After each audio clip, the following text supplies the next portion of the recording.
D'autre part, nous peut libérer nos esprits. Le 26 février 1885, c'est clôture la conférence de Berlin où le partage de l'Afrique a eu lieu sur les Africains. Les Européens se partagent les continents comme les vautours se partagent une charogne. Comme les convives se partagent un gâteau d'anniversaire. Même si leur partage était très loin d'être équitable pour eux-mêmes. Charogne. L'Afrique est de loin de l'être. Elle était certes déjà affaiblie par des siècles d'esclavage, des razzias de certaines de ces monarchies fortes. C'est pourtant l'Afrique brillait par la diversité de ses peuples qui faisaient sa beauté comme les couleurs les font pour l'arc-en-ciel. L'Afrique brillait par l'immensité de ses ressources, par sa nature généreuse qui faisait sa beauté aussi, sa faune et sa flore.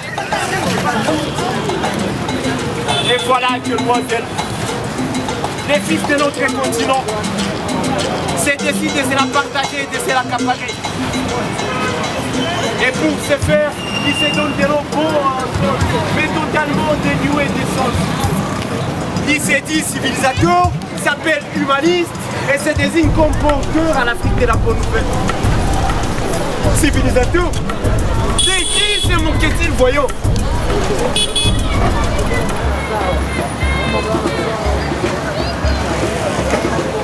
Dire civiliser les personnes de l'humanité et de la civilisation. Dans l'ère imaginaire, ils étaient les seuls à être civilisés. Pour eux, l'Afrique n'était pas encore entrée dans l'histoire et qu'il fallait l'en faire entrer. C'est aussi que le pays a connu partage, le continent a connu partage. Ils nous inscrivent dans ce qu'ils appellent civilisation. Leur mode de vie. Selon eux, nous devions s'habiller comme eux, manger comme eux, travailler comme eux, enfants peuvent être comme eux.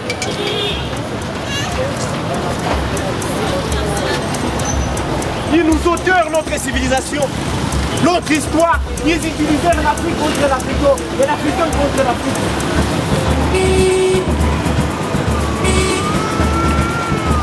Et voilà que tout ça dégénère mot et mot. L'esclavage, le razzia, qu'est-ce qu'on n'a pas connu?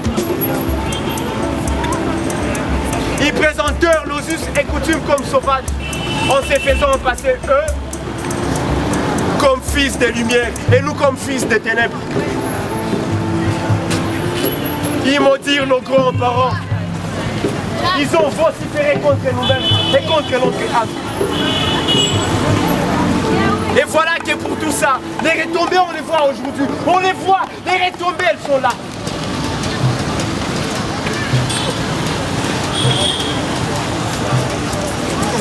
Ils appellent ça civilisation. Ils se disent bienfaiteurs. Et voilà que l'esclavage a pris fort. Et ils ont embarqué.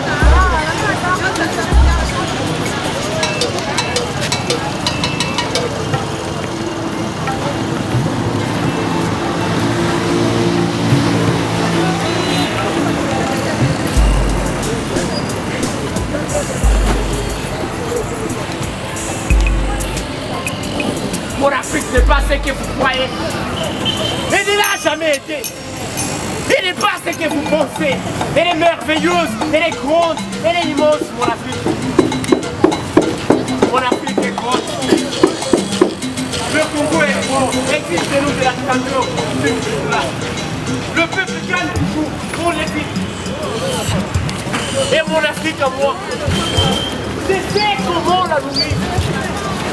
Je sais comment partager son Afrique.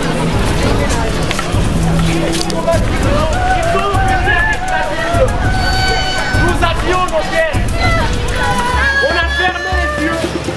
Du coup, on a eu la vue. Et eux, qu'est-ce qu'ils avaient?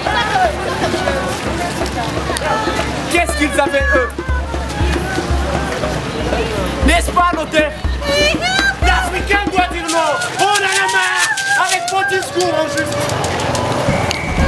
On en a marre de la vocifération.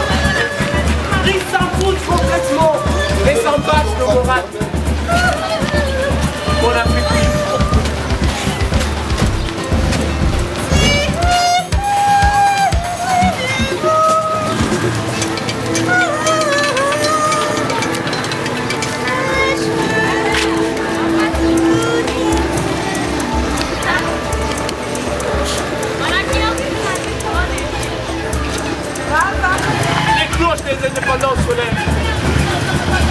Pour les Européens, nous n'étions que Sénèque. Les Européens étaient censés nous faire entrer dans l'histoire. Et nous, on restait là à observer juste comme ça. Ils sont venus avec la Bible. Nous avions nos terres. Nous avions fermé les yeux. Ils avaient nos terres et nous avions la Bible au nom de Dieu. Au nom de ces millions d'êtres qui sont dans la galère, ils bénéficient d'un statut à peine supérieur à celui d'un animal. Je bats. Je souffre au nom de cette population. Massacrée, écrasée, humiliée, confinée depuis des siècles, afin qu'elle aspire encore en contact avec la bourgeoisie. Au nom des chômeurs d'un système structurellement injuste et conjoncturellement désaxé. Réduit à ne percevoir la vie que les reflets de celle des plus nantis, je parle. Au nom des journalistes qui sont réduits, soit au silence, soit au mensonge, pour ne pas subir les durs mois du chômage. Je parle. José. Au nom des poètes, musiciens, peintres, sculpteurs.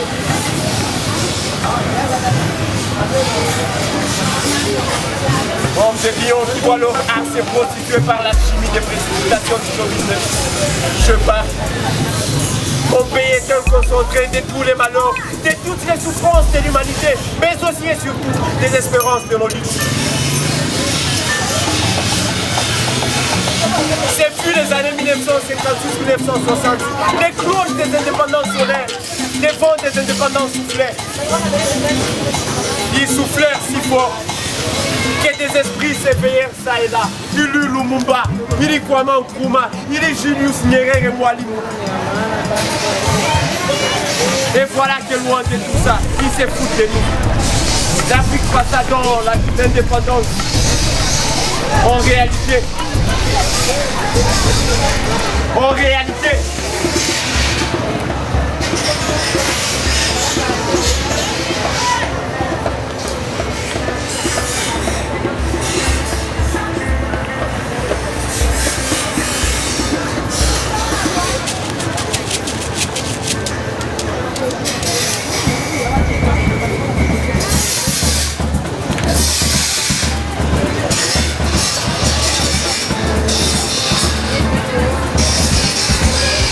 l'indépendance nous conduit dans la dépendance.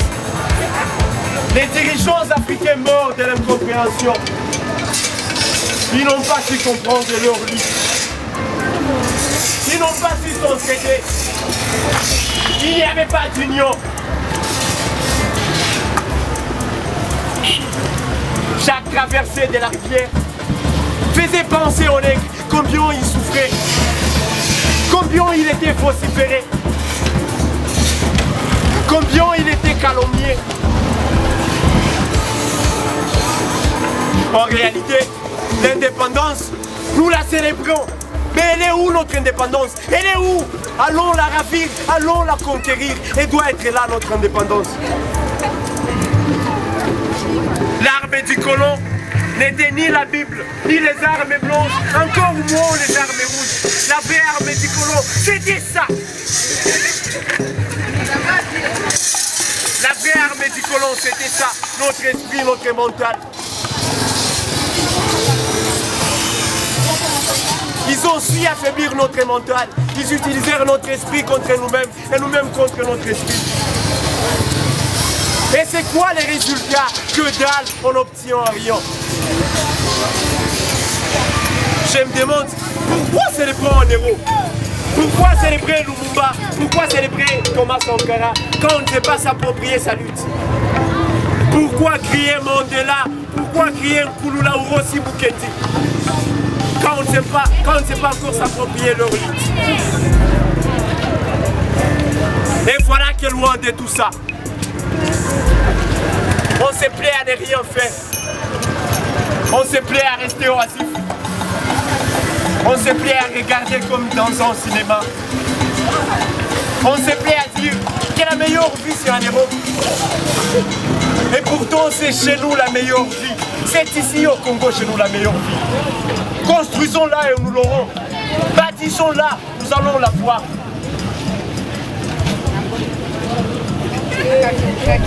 Et voilà que loin de tout ça, On a lutté, et on a marché, on a milité, on a maudit le peuple, on a avancé contre les matraques et les coups bas.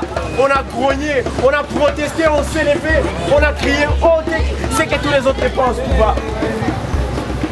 On a avancé.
La paix pour Béni. La paix pour nos pays. La paix du cœur. La paix dans notre continent. La vraie paix. Les massacres qui cessent. Les esprits qui s'éveillent. Les corps qui chantent chaque matin. Nos lances qui ne sont plus aiguisées. Le travail comme mot de vie.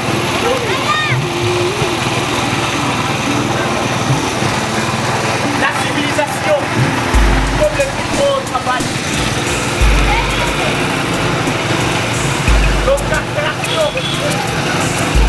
Tout ce qu'on a bâti, tout ce qu'on a construit, pour faire à cause d'eux.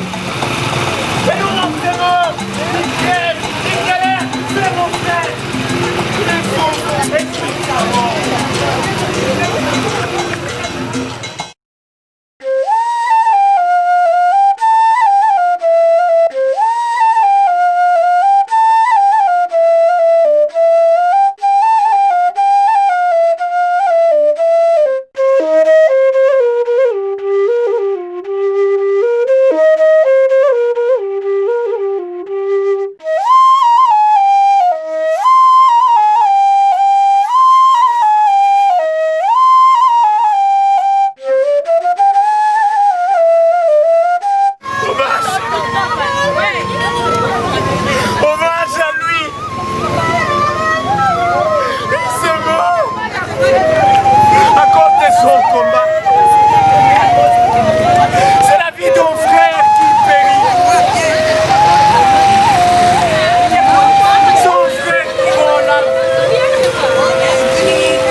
Les violons des arcs-en-ciel,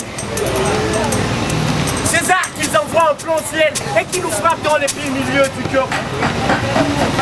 Nous nous en vidons de tout notre sang rouge sur un tapis noir en inspirant en terreur. En disant leur discours, qu'est-ce qu'ils disent?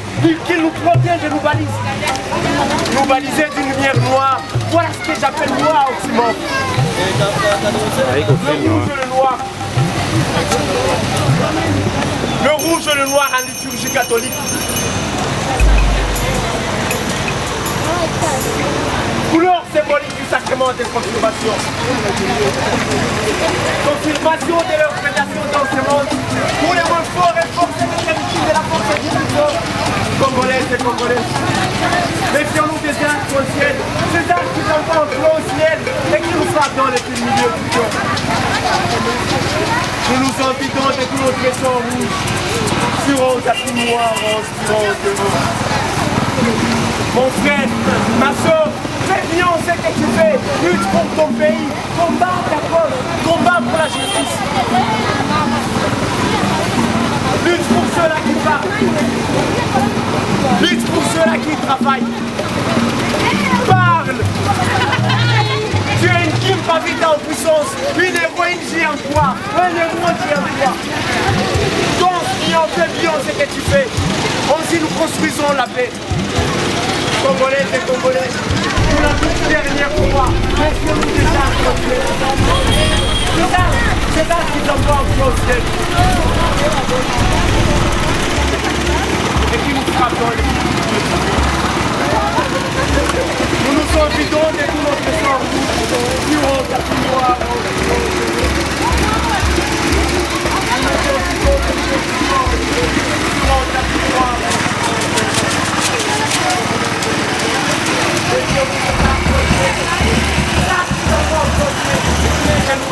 Nous baliser d'une lumière noire. Voilà ce que moi j'appelle Occident.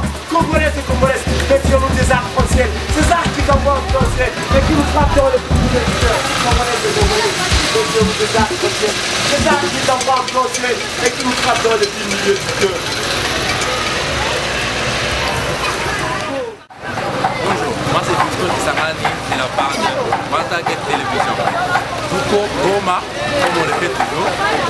Ma quartier, dans la ville, il y a toujours un problème. Balaïba, kila siku busiku, il y a des chiens partout. On en a marre, on a besoin que tout change. Alors, on se casse. Kila siku, il y a des voleurs, il y a des pilleurs, il y a tout. Pour la besoin, votre partie est réponse favorable à la population. Si la population peut sentir dans tout le calme. Merci.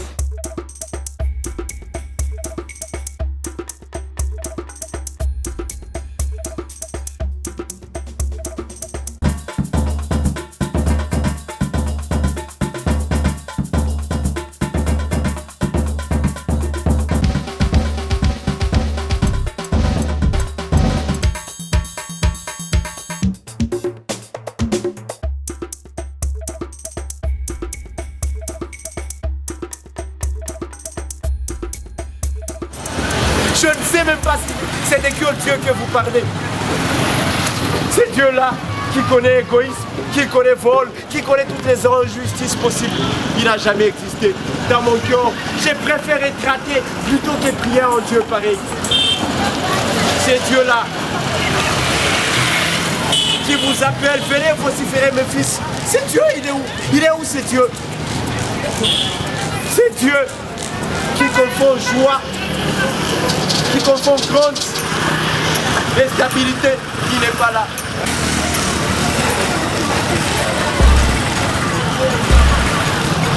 Mon Dieu, je suis foutu. La prière que je fais pour Congo, elle est en train de concerner tout le monde. Elle est en train de concerner tout ce monde. Elle est en train de concerner tout ce monde. La prière, et on espère que la barbe blanche ne va plus nous opposer sa machine à voler. Ma prière, elle est celle-là qui est prise dans une seule main. Ma prière, elle est celle-là que je prends. Ma prière, elle est celle-là que j'exacte. Ma prière, elle est celle-là que je tire et que je garde ici sur mon